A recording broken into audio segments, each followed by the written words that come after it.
Yeah, as I mentioned earlier, a lot of the early sit skis or monoskis, as we call them, were very archaic. And there was a lot of trial and error. And sometimes we would come up with something, we would change something, and we'd go out on the hill and you'd make one run and it would break and you would crash and crash hard. Or we'd be skiing the back bowls in Vail in Powder and crash hard.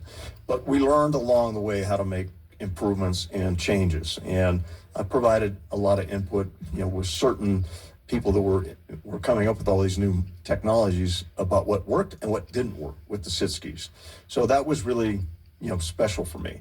But the other things were just, creating all these other opportunities, building the chapter network, leading the charge for youth sports, when they were kind of being overshadowed, being a real advocate for the U.S. adaptive athletes on the ski team.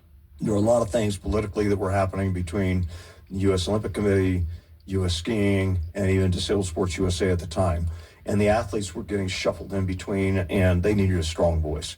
And I became that strong voice for them in the boardroom to fight for them and advocate for them. Thank you. To what we see today. Better funding, better support, better recognition. And the U.S. Olympic and Paralympic Committee changed their name to the U.S. Olympic and Paralympic Committee, becoming the first international Olympic committee to include the word Paralympic in their name. And that was also work I had a small part of. So all of those things, they all kind of culminate and mesh together along the way. Bob, thanks so much for sharing your story with us. Thank you for having me. That's adaptive skiing pioneer Bob Meserve of Fort Collins speaking with me in September in Vail at the Colorado Snow Sports Museum, just as he was being inducted into the museum's Hall of Fame.